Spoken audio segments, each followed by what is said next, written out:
the sunny shores of Durban will once again play host to the annual tourism Indaba. Last year's show was a resounding success, with exhibitors putting up impressive displays of the country's best offerings. The Minister of Tourism, Martinus van Schalkwyk, was on the floor interacting with exhibitors.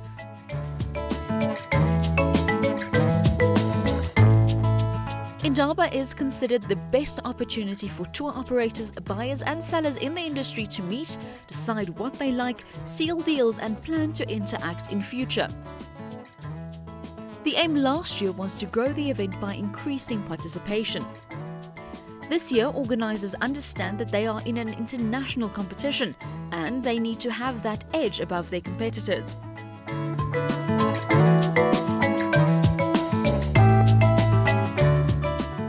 They claim that the plan for this is to become Africa's premier tourism destination, and all the signs are there that Indaba is well on its way to achieving this. The organisers say that it's imperative that exhibitors are aware of who their market is in order to package their products more competitively. South African Tourism says that they are cognizant of this, especially in developing various new product offerings within the country. KwaZulu-Natal Tourism is hoping that people who come to this Indaba will stay longer, spend more and go home with rave reviews about the city, beach and bush. With continued growth of this exhibition, it's almost a given that organisers will encounter new problems. What's important though is forward planning, being ready for whatever may happen. The objective is to make a great impression on the key players that attend this Indaba, of not just South Africa but the continent as well. Durban was not the only city showcasing its offerings at the Indaba last year. Visitors were in the unique position to get a glimpse of all of South Africa. Even a piece of Soweto was found at the Durban ICC.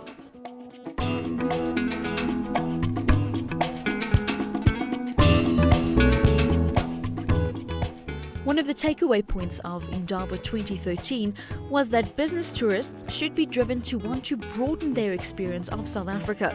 With business tourism making up a large portion of overall tourism spend, events like Indaba need to create opportunities for return leisure visits of attending delegates.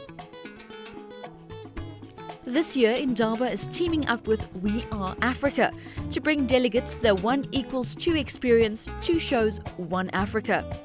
They are encouraging delegates coming to Indaba in Durban to stop over at the We Are Africa event to be held in Cape Town Stadium from the 5th to the 8th of May.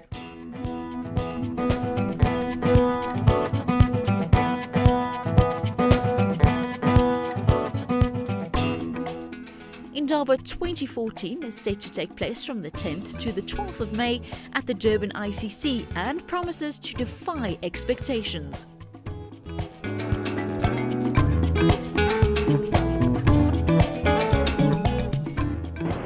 We caught up with SA Tourism to find out what's planned for Tourism Indaba 2014.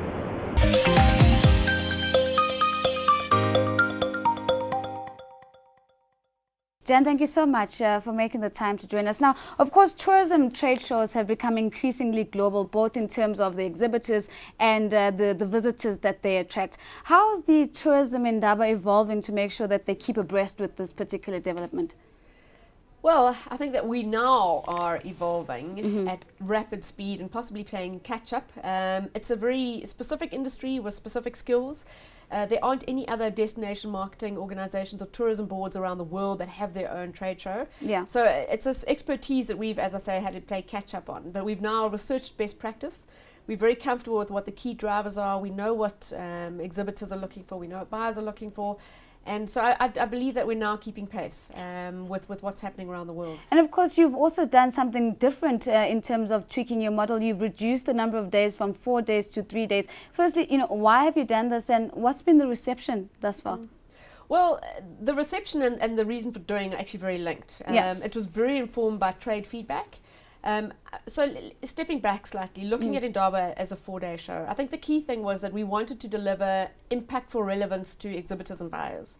And again, looking at best practice and understanding what was happening around the world, what the formats were. It seemed to inform a 3-day show was more the trend. But more importantly, this change was made because we wanted to listen to the trade. The trade was saying 4 days is too long, the last day is dead time, it's downtime. I mean, I don't have the decades of experience with Indaba, but I can tell you that the feedback implies that people were packing up their stands sooner than they should have, and that it was just too long in terms of the quality of meetings that they were looking to have. So we've shifted the 4 days to 3 days to really make sure that now, by making it a 3-day show, it's a lot more high impact, more high tempo, jamming a lot more value into 3 days and relevance, and respecting the time as well, that exhibitors are out of the office and buyers are out of the office as well. Speaking about feedback, I mean, you've spent quite a lot of time engaging with South African trade as part of your roadshow. Some of the most significant takeaways that have come out of those sessions? Well, I'll start by saying I don't think I've spent a significant amount of time. I think I've spent some time, and I plan on it being or becoming significant. South African tourism, more than ever, is absolutely committed to engaging with the trade and working very closely with the trade. So this is a starting point for us in really listening and understanding what they're looking for and how we can add value to them, and that's what makes the relationship symbiotic and genuine in its value. The feedback from the trade, I think, has been varied. To be really honest, some of the feedback has been that South African tourism has created a vacuum, that Indaba lost a bit of value for them, and that it hasn't kept pace with some of the international trade shows. I will also say that some of the international trade shows haven't kept pace. So there are shows around the world that exhibitors are re-evaluating, and we possibly fell into the category of being one of them. And I know that we've caught this in time. So the feedback has been, we want to support Indaba. It's institutionalized in South Africa. It's the only show that doesn't have a commercial imperative. So it's seen as authentically having the best interests of the industry in South Africa. So the feedback's been quite overwhelmingly supportive. And I guess what surprised me is actually quite emotional. I mean, they really are connected to the show because it's been running for 25 odd years, and throughout their career they've supported Indaba. So there's no doubt that the trade want Indaba to be a huge success, but they also, almost like with your family member, you when there's that level of familiarity, you also don't hold back in wielding your criticism and saying this is what you need to do to improve, and that's what we've taken on board. But I'm sure it must be a given that on the back of that feedback you're also likely to be introducing new things. So what can we be expecting in May? Anything you're going to be doing differently? Any more changes that we should be expecting in the month of Indaba? Definitely. This is a makeover year for us. Having said that, we've done the first ever that I'm aware of, a blueprint roadmap for Indaba that is really looking at where it's going to head over the next 3 years. Only, anything beyond that is possibly science fiction, but 3 years we know we can plan successfully on a journey. It's important that people understand it's a journey. We can't implement all of the changes that we want to make in 2014. Some of them will need the next couple of years to make those changes. But for 2014, one of the things we're doing is we're going to be introducing a premium lounge space, which is again along the lines of best practice internationally. It's turning Indaba into almost the Johannesburg Stock Exchange trading floor. So it's your tabletop environment. It's not investing in double-story opulent stands. It's much more investing in the quality of meetings rather than square meterage.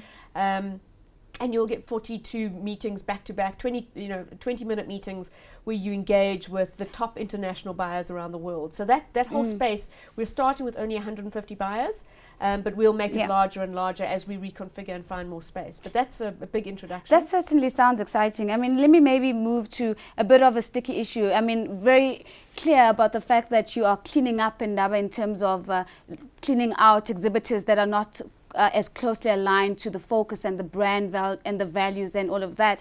But yet at the same time, you've got the mandate to sort of promote and support emerging products and services. How are you finding the balance in that rather sticky situation? It is a tough balance. It's a tough balance for two reasons. You're trying to expose and showcase the best of what South Africa or offers to the best international buyers around the world. At the same time, you're trying to keep the pipeline of Indaba full by making sure that young, up-and-coming, emerging entrepreneurs and SMEs are getting exposed to Indaba, and by so doing, get exposed to those buyers. We don't want to expose them too early because they get overwhelmed. They don't have the right collateral. They're exhausted by the end of the day because they're manning a stand on their own. They don't know what their unique selling points are Yeah. sometimes, so they don't have the experience to really utilize that opportunity. So we're looking at new models now that allow the SMEs and the development mandate that you've referred to Yeah. to actually mirror or a program with the bigger organizations, like So sort of a mentorship program. a mentorship and Yeah. trying to build their capacity so that they have the capacity Absolutely. to showcase. So we want to deliver on that mandate, but we want to do it in a genuine sense. We're not ticking a box, but we genuinely are taking those organizations through a journey where they're becoming more familiar and therefore exposed when they're ready. And of course, Jan, you forged a very interesting relationship with Beyond Luxury, and also as an offshoot of that, there's the We Are Africa conference. Now, talk to us about how these the bits and pieces fit together and the importance of this relationship for you going forward. The We Are Africa relationship is a strategic alliance. It's of huge significance for us for lots of reasons. First of all, Indaba is the only mass market 360 travel trade show on the continent. All the other shows are niche shows. They're luxury, they're business, they're incentives, they're adventure, etc. So we want to try and maintain our 360 diversity, having 5-star and 3-star product, etc. So having a relationship with We Are Africa was important for us because it allows us to hold onto our luxury top-end product by offering, as an example, not for 2014, but moving forward, we plan on having potentially combo deals where buyers that are coming to both shows get incentivized or at least commercially rewarded because it's seen as 1 week of activity. Same for exhibitors that are attending both shows. Our software platforms are going to be fully integrated. So our Poken system called Indaba Connect will be fully integrated across both shows. Our booking engines in terms of our online diaries will be integrated. So there's going to be a lot of synergy between the two shows. I mean, we get the access to what I really believe is best practice around the world. We've looked at what's happening out there, and there's no doubt in my mind that Beyond Luxury Media, headed by Serge Dive, they really are they're leading the curve. There's a lot of integration in what you've just said, and you've said the word integration and synergy repeatedly. So one could conclude from that this is a relationship that is embedded in a long-term vision. It's certainly hopeful. I think this is we're almost using 2014 to see how it works because there's so many variables, and it's got to be valuable to We Are Africa. It's got to be valuable to Indaba. So the intention is that once the value is fully understood, that we work together going forward and maybe structure something more formally. But right now, it's a strategic alliance that says we support you, you support us. They've been placed strategically 1 day apart so that we've got our 2 shows, 1 Africa concept, which is packaging them as 1 week, which again, I think it's much more helpful. We must remember when buyers come to South Africa, they don't see borders, they don't see east and west and south, they just see Africa. So by packaging these two together, we're getting luxury and leisure back to back. We've got our business show in Meetings Africa in February. So we're getting maximum value covering the whole of Africa, with Indaba being Pan-African and We Are Africa. So it's more value for buyers, which is really the intention. More value for buyers. Thank you so much. That's where we leave it for today. Thanks for making the time, and best of luck with Indaba in May. And it's definitely penciled in our diary. Wonderful. I'm glad to hear that. Thank you.